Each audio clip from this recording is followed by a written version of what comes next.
wasn't yours. I'm going back, I'm going back, I'm going back, I'm going back, I'm going back to who I was before. I like me better, I like me better. Hey guys, and welcome back to my channel. So we're going to ignore my hair. I have somewhere to go and I don't know how to do it yet, but I need to film today's video. So as you can see by the title today, I'm going to be talking about brands that I feel you should go to if you are looking for the brands that put out the best complexion products. Now some brands excel in places that other brands do not, and vice versa, all that stuff, right? Like some brands, you know, your thing is lip products, your thing is eyeshadow. Some brands, your thing is complexion products. Now if you want, and when I say complexion, I mean like the whole range, like their blushes, their contours, their powders, their foundations, their concealers. Like it usually is going to give you a beat face. I keep going back and forth on, do I want to talk about 5? Do I want to talk about 7? Do I want to talk about 10? I feel like I've got like 3 or 4, like absolutely, if these brands are putting out new products, I want to try them because it's most likely going to be good. And then other ones where same vibe. Like I don't have any complaints with most complexion products that I try from them, but you know, they might be better suited for like specific people. So if you guys want to know more, let's go. Okay, so the first one is Nars. Now I'm pretty sure I talked about this before when I said like, Nars probably makes some of the best foundations out there. We all know all of the popular Nars foundations there have been throughout the years. The concealer is also really popular. They've got popular powder, they've got popular everything. I personally like their complexion products a whole lot more than I do their eyeshadows. The reason I don't usually care for their eyeshadows is because, you know, like when it comes time to use the eyeshadows, it just be giving dusty to me, some of them. But that's the thing when it comes to some Nars complexion products. If you can find a shade for you, like I said, their complexion product is usually going to be chef's kiss, right? But we've talked about this before, especially when it comes to some bronzer shades for them, some blush shades. They have gotten better. You guys caught that video I did with swatching bronzers not too long ago. They have gotten better throughout the years. You know, I definitely called them out like 2 years ago.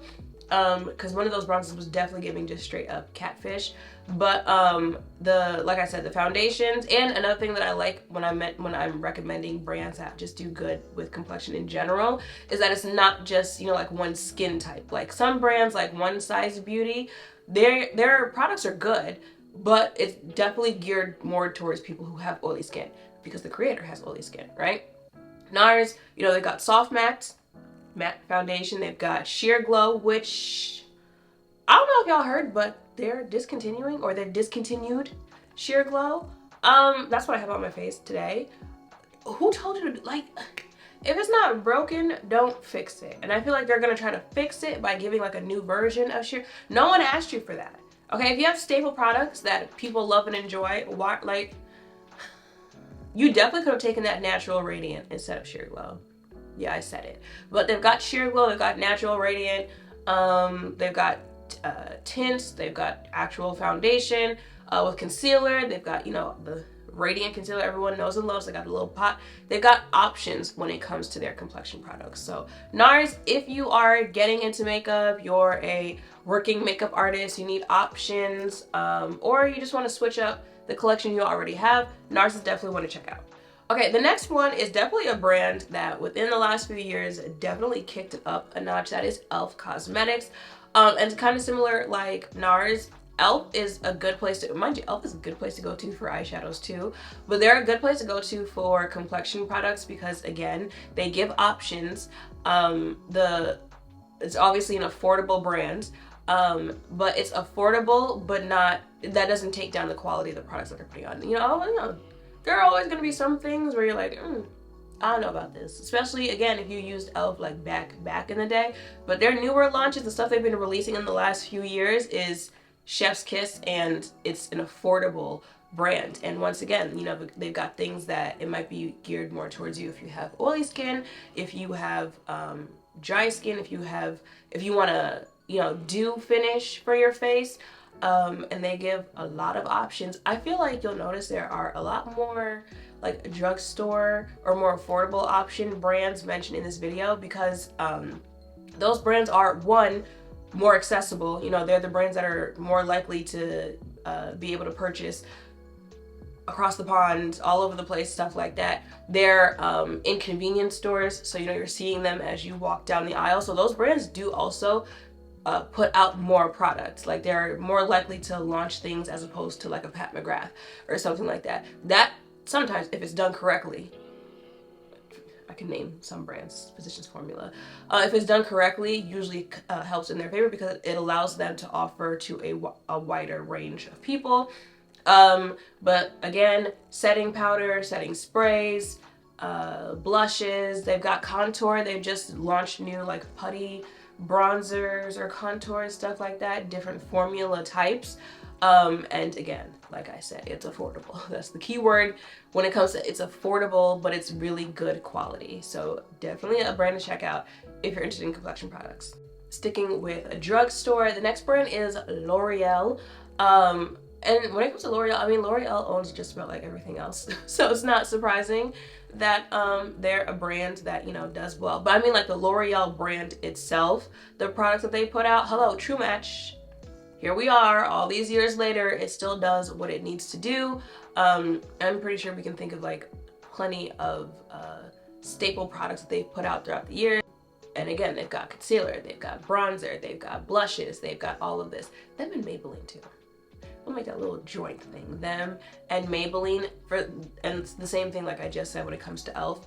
You'll notice when it comes to drugstore brands, the ones that are in convenience stores, not convenience, you know what I mean, Walgreens, all that type of stuff, they do produce more, so it allows them to cater to more. They have to, come up with collections, more ideas, more, so that kind of helps them in that instance.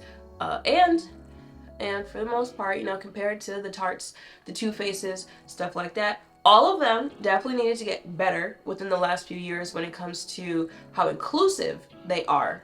But a lot of drugstores back in the day, the Revlon, Color Stay, Maybelline Fit Me, Infallible, those are the brands, women like around my complexion, a little lighter, a little darker, were recommending because, it had something. We might have had to share some shades. Everyone might have been NW45, but, they had an option compared to some of the other brands, especially some of the other brands that cost a little bit more money. Speaking of NW45, now listen, I've tried some foundations from MAC Cosmetics that I like. I've tried the ever so popular, of course I can't, y'all know which one I'm talking about.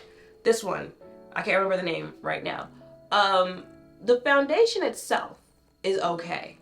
With some MAC foundation, I just cannot do it when it comes to the undertones. It's like, yeah, they compared to other brands, especially back then, they might have had more options as far as the color goes, but the undertone, I swear they think anyone deeper than an NW45 all has red undertones.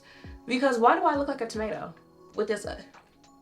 They have gotten better as time has gone on, but if we are going to give it to a brand that across the board, their complexion products are going to do what they have to do, baby, it's like your makeup journey starts with MAC Cosmetics. Again, it is a worldwide brand. The lip liners, the blushes, and again, when it comes to inclusivity, back in the day when people were using the, y'all know that like purpley brown blush shade as contour on the face. I think it was, what's her name? Nikki, the one that was married. I feel like she was like the first person that I saw that was using that as like a contour shade. But like they gave you the options to do what you gotta do when it comes to getting your face done. The powders, the Fix Plus, hello. Again, for working makeup artists, you're definitely going to see it in their kits. It's like I said, it's just you have to experience MAC Cosmetics if you are starting or you've gone through a makeup journey. It's just like everyone ends up trying it at some point.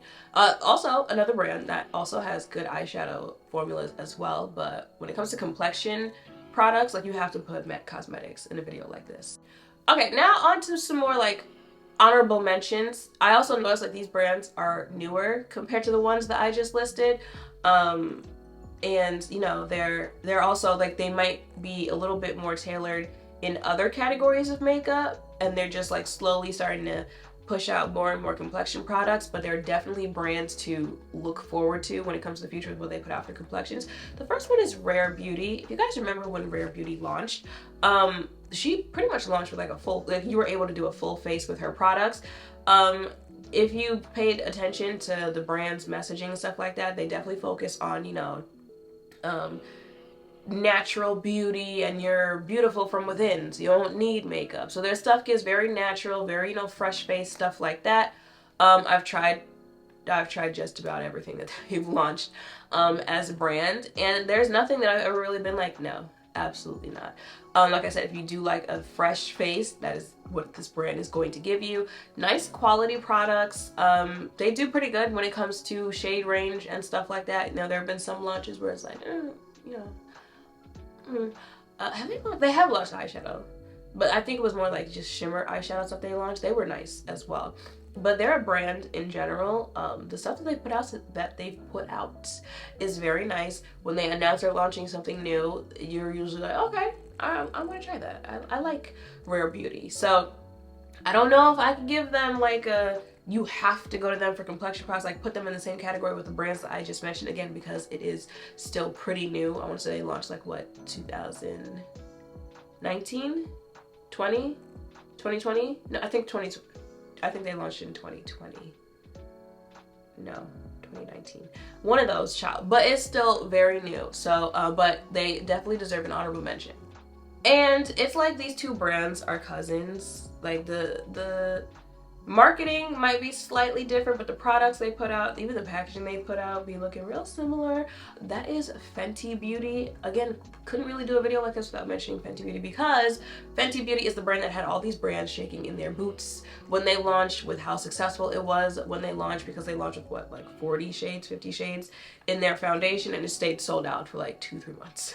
Like that's when something is sold out and it's actually sold out. Not like you only put a small amount out there so it would sell out real quick so you could say, look, we sold out. Like, no, that sold out, it stayed sold out, and that still happens to this day with some stuff that Fenty launches, like hot chocolate has been sold out. But you know what? But again, with complexion products, that's where, you know, I prefer Fenty Beauty. I haven't, you know, kept it a secret that I don't really care for their eyeshadows. The only thing with Fenty Beauty is, again, because the owner has oily skin, a lot of the stuff that they come out with is a lot more geared towards oily skin. You know, the setting powder, if you don't have oily skin, you might want to leave it alone, okay? The original foundation that they came out with, you guys know, it's too drying. Well, if you have dry skin, why are you trying it? The original foundation, the contour sticks, again, really nice products. Again, gonna beat your complexion, right? But like I said, some of the stuff is a little more geared towards oily skin.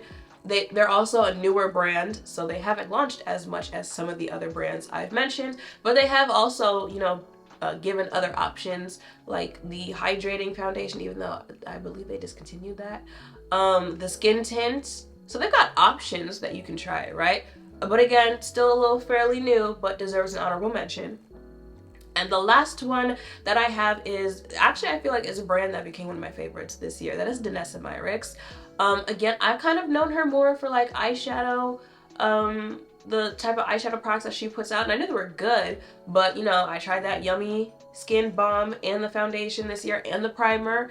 Absolutely, you know, they'll probably all be mentioned in my yearly favorites video. I've tried the contour from her. She's got a blush too, right? And again, you know, listen, when it's women of color who are used to being left out, when they launch their own stuff, they're usually going to come through when it comes to pigmentation, when it comes to how it wears on the face, when it comes to being inclusive on the skin tones, when it comes to being deep enough for women my skin tone. So the complexion products that she's been putting out, absolutely. And of course it's Danessa Myricks. She's, you know, she is an amazing makeup artist herself. So it just adds, you know, a little razzle dazzle to the brand when it is a makeup artist like Danessa, like Pat McGrath, like Charlotte, who are putting their own you know, who are makeup artists of their own, especially the type that they are, the type of clients that they have, you know, they're not going to put out, for the most part, products that don't have the best quality, because they probably wouldn't want to use it themselves on their clients. And you know, if you go to their pages, they're usually using their own products on clients and whatnot. Not all the time, but listen, you really got to be real, because there's always going to be someone who just wants to nitpick everything that you say and take it so literal. But definitely another brand, like, as they keep launching complexion products, I'm going to keep buying them. And yeah, y'all, that is it. I don't know how many brands that was. It'll be somewhere in the title, child. But like I said, if you are trying to look into, you're trying to switch up your current base routine, you're trying to get into makeup, you're trying to create your own makeup kit, those are definitely some brands that definitely make really bomb complexion products that you should check out. And I know, like, working makeup artists also love them, like some Cover FX, Makeup Forever, Bobbi Brown, again, brands geared more towards professional makeup artists. So those are also some to check out. But those brands, you know, those are some brands where I've had a lot more misses with some of the stuff that I've tried compared to the brands that I just listed. So those are all the brands I have to talk about today. Let me know in the comments down below any other brands y'all might want to add to the list. Make sure to thumbs up, comment, subscribe, to notification bells down below. Thank you all for watching. I'll see you in the next one. Bye!